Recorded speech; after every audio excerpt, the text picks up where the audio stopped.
When engineers design systems for environmental exploration, being atmospheric or terrestrial or underwater, they have to consider constraints and requirements which are imposed on them by those environments.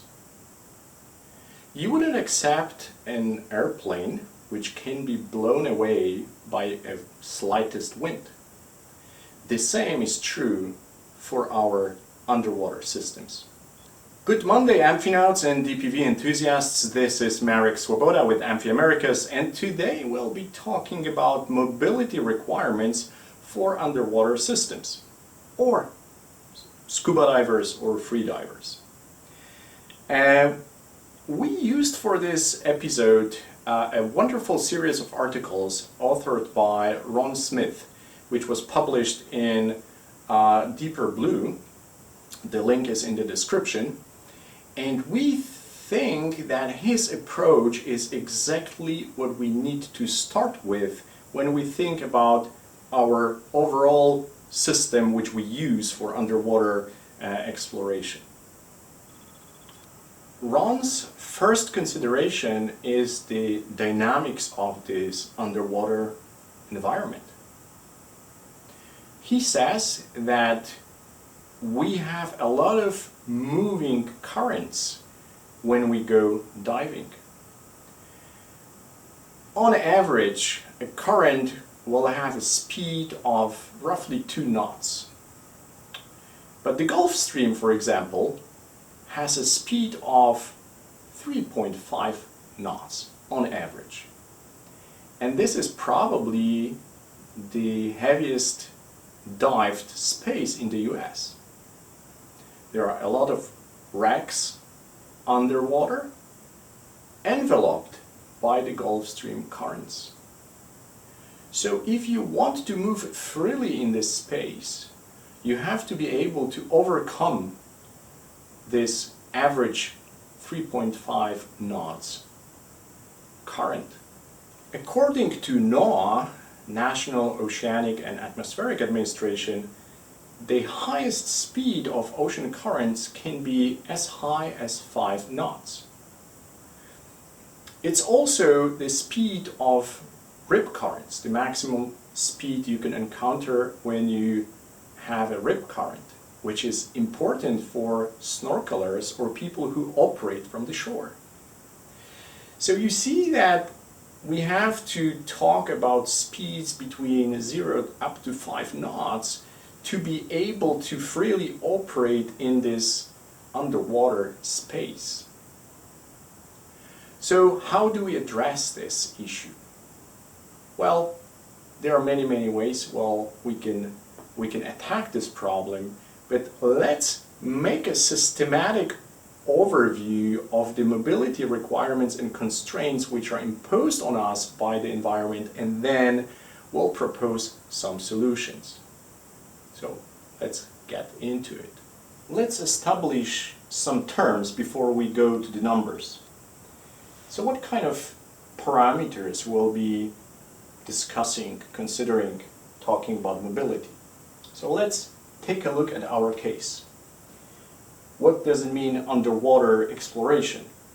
Well, we have the surface and we want to operate independently of the surface or surface support underneath at some depth. So the first parameter we'll be talking about is the mobility parameter, which allows us to go to a certain depth. So this water oceanic environment will put some limits on the depth, and we'll talk about those numbers in a minute. Another parameter is the range, how far we can go. Are there any limitations coming from this environment? The second pair of parameters is how fast we can change those two. So how fast we can go down and up, and how fast we can move horizontally in this environment. So let's go one by one. Depth.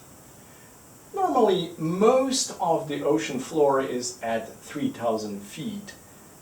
And of course, there are deeper places like Mariana Trench, which is close to 30-something thousand feet. But is there really anything to see down there that deep? Probably not. So for recreational divers, we do have this limit which comes from decompression tables, which is 130 feet, which you can keep this at no decompression or very little decompression limits. Thus, this would probably be satisfactory for recreational divers, since going deeper than that gains us almost nothing in terms of things to see. Free divers can go much deeper than that. If I recall correctly, the current limit, the current record for free diving would be 700 feet or so. They can really move up and down very effectively. Let's talk about range. So how far can we go? Well, theoretically there is no limit. The environment does not impose on us any reasonable limits.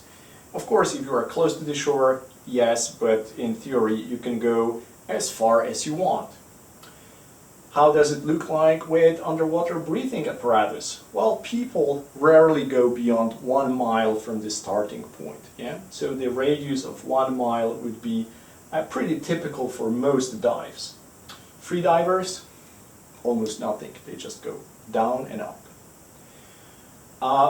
And descent, ascent, speeds, well, they are of course limited by decompression if you have decompression within your diving profile. If you don't have decompression, the only limiting factor would be your barotrauma. So how well you can equalize pressures in your lungs and your ears. And this is up to the individual to adjust his or her speed to those requirements. Velocity of horizontal movement, the currents, as we spoke before, are between 1 to 5 knots. Scuba divers or underwater breathing apparatus divers, they move on average with a speed of 1 knot, and if hard pressed, they can produce speeds up to 1.5 knots. Free divers, on the other hand, they are much faster, almost 2 times faster. So they are very streamlined, well trained. They use very often monofins, and they can go easily up to 3 knots and sometimes even faster than that. But even this is below this limit. So let's see how happy we are with those comparisons. Well, depth. If we use proper equipment, proper training, there's almost no limit. We can go to 500 feet to probably 1,000 feet as a saturation diver. Free divers can go very, very deep. With proper training, proper equipment, which is available, we can train for it, we can purchase, we can operate with those pieces of equipment, we can achieve satisfactory depths. Okay, range. 1 nautical mile is probably not enough. For free divers, almost nothing. We're not happy with this. Ascent, descent, yes, for recreational ranges, this is a relatively quick process and can be trained to become smooth. So for most of us, it's a good mobility factor. For technical diving, it can slow us down. Velocity, horizontal velocity, we are still in those both cases below the environmental requirements. So what do we do about it?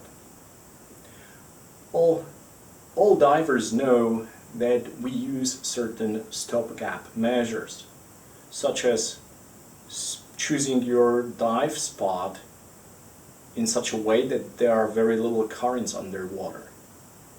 Or you carefully choose the time of the day to avoid tides or currents.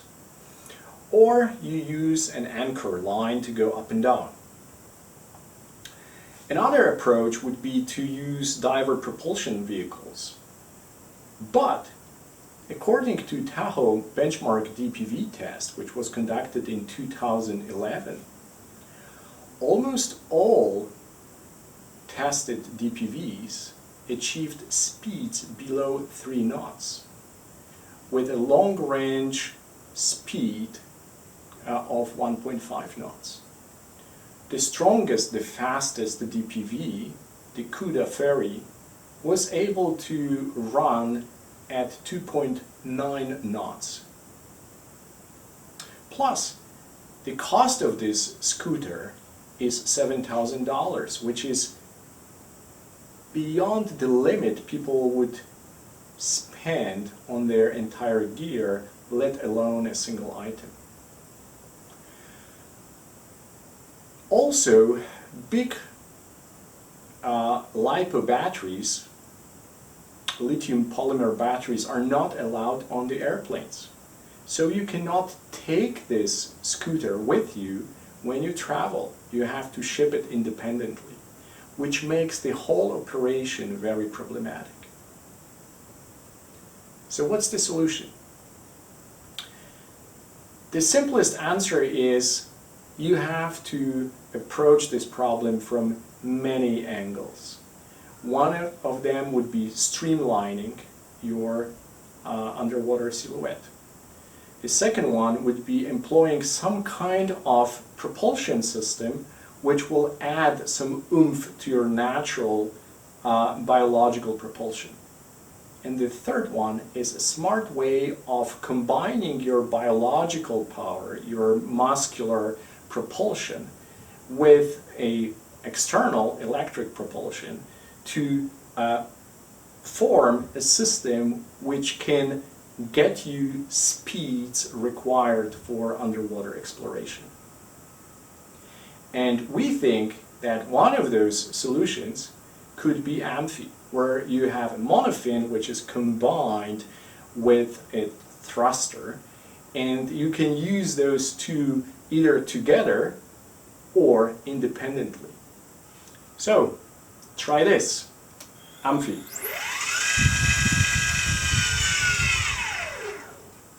If you like this video, please leave us a like, subscribe, visit our Facebook page, visit our website, where you can see how Amphi differs from other DPV systems and how you can use it for your enjoyment. See you next Monday.